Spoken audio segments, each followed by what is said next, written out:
Hi, thanks for coming back to us here at Sun and Fun. We're broadcasting live from booth C55. My name is David St. George. I'm the chief of the board of directors and chief volunteer. Paid for doing, no, not paid. I forgot that. We're just having fun here at Sun and Fun. Anyway, I ran into Bryan Tittle over at the food court, and he has a fascinating device I thought we'd talk about. It's called the Wingbug Fly Smarter, and it was just released yesterday. Actually, it was the first time we brought it to the public market. It's been out in the field being tested for a couple of years now, and we're ready to let folks start flying with it. Okay, yeah, and it's fascinating. It's obviously 4 years in development. Yes, right at 4 years in research and development. Yeah, and it's flying at the Air Force Academy? The United States Air Force Academy has 4 of our units, and then the Florida Institute of Technology has a couple of them as well. And they've been helping us with a lot of our mapping and testing and trying to prove us wrong, and so far they haven't been able to do it. That's a great thing when you win, isn't it? It is. Yeah. It's been a big help. So they have a flyer here, and if you're at Sun and Fun, they're at booth B68. Correct. And this is what the actual in-flight looks like: angle of attack, slip skid, and real airspeed, not just ground speed. So, correct. You brought this to market for safety, for helping, or? Absolutely. You know, as our motto is, fly smarter, and we're aviators building for aviators, and safety is our primary concern. Sure. And so we came up with this product. Alex Rolinski, who's actually the CEO of our company, came up with the product thinking, how can you see airspeed on your phone?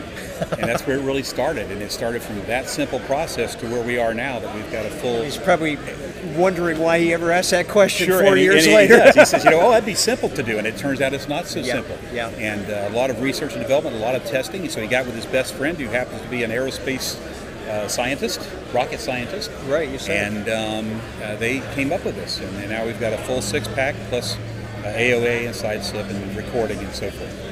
So I was pushing him pretty hard here, and I said, Bryan, what makes this special? And if I bought it for $950, was it? $950 is what it's going to be. So I spend $950. How do I mount it? What do I do with it? So if I bought this, how do I get it on my plane legally? Because we know how the FAA is. Exactly. The great thing is it's a portable device. So the owner of the Wingbug, students or whoever, can take it with them from aircraft to aircraft. So it actually mounts. Yeah, it actually mounts to the airplane using a action camera mount, just like you'd see on GoPros and those kind of cameras. Bonds to the airplane using a 3M VHB tape adhesive that can't come off. Right. And the question comes up, well, it's blowing in the wind.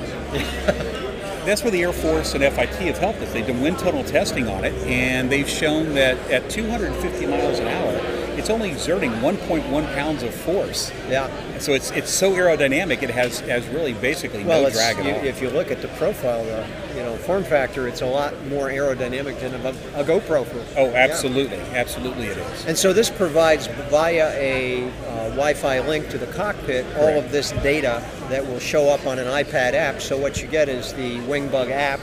Yes. Download it to your iPad. Exactly. It works on iOS only? Only on iOS. Mini iPads and iPad Airs preferably. And then we get a 6-pack kind of display here. You do.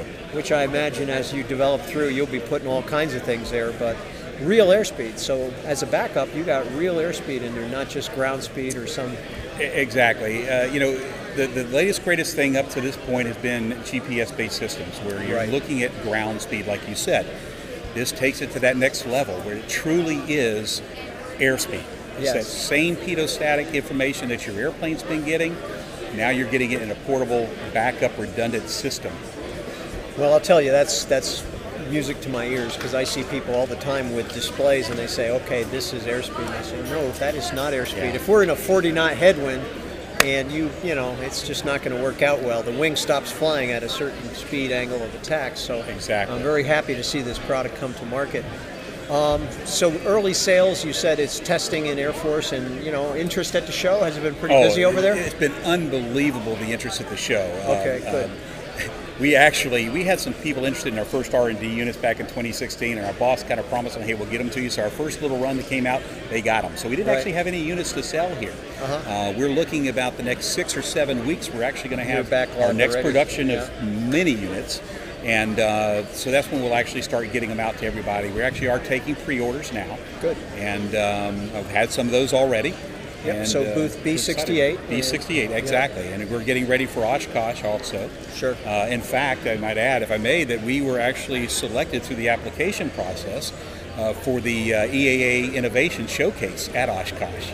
I would think this is a very functional, modern device that's providing and you're talking about angle of attack soon on this. Absolutely, and this is just in the final steps of the app development. The hardware's already inside the Wingbug to do it, and the firmware's there. It's just a matter of getting the app completely where it's 100%. That's why we've taken so long. Yeah, you really spent time to validate it. Absolutely. So are you guys VC supported, or is it pretty much self-funded? Or? Oh, we're all self-funded. Yeah, we so it's veteran-owned and self-funded. It is, yes. And it seems like a very worthy app and a very wonderful piece of technology. So I'm glad we were able to feature you. Well, it is, and I appreciate it. You know, the biggest thing that we're in, what you caught my attention when we ran each other outside, was schools. Yes. And I believe that this is going to be a phenomenal tool for training flight students, right, for streamlining the process, for retaining information that when the white-knuckle student's sitting there at the yoke and missing things the instructor's saying, or the instructor's distracted, maybe missing some things perhaps, that you can go back and evaluate the flight, because it records also. It's recording all that flight data, showing you where you are at the time. And so, for instance, the instructor's saying it to the student, you remember when we were on approach, I said you're too slow and too high, and what he said, well, no, not really. He said, well, let me look at it, and here, take it home with you. And here's another thing that I think is just incredible, we hadn't even thought of initially. When you send that student out for the first solo flight, or their first cross-country solo flight, now you send this with them, and when they come back, you can evaluate that and see that they're doing exactly what they've been doing. That's never existed anywhere. It kind of is, but that's never been anywhere. It's going to make everybody safer. Yes. And make better pilots. No, I agree, and I see a real integration with Cloud Ahoy and maybe ForeFlight and all of these. Yeah. We have had some conversations with some of those apps right now to do that, and some of the technology that's because it's basically an amazing sensor system that's bringing a lot of real data into the cockpit, and that can be leveraged in a bunch of ways. Certainly. So I really appreciate your coming and talking with us. It's our pleasure to be here. So people who are online live, I appreciate your tuning in. The next live show today is going to be at 4 o'clock, a little more than an hour. We're going to have Mike Shefflett from the CFI boot camp. Tomorrow at 10, we have Patty Wagstaff coming by the booth. She's a long supporter of SAFE, and also Rod Machado, 1 o'clock on Friday. We really appreciate you showing up, and I really appreciate you for Thank you, sir, very coming much. by, Brian. Appreciate the opportunity. And I love your device. I think this is really going to change a lot of things. So the Wingbug.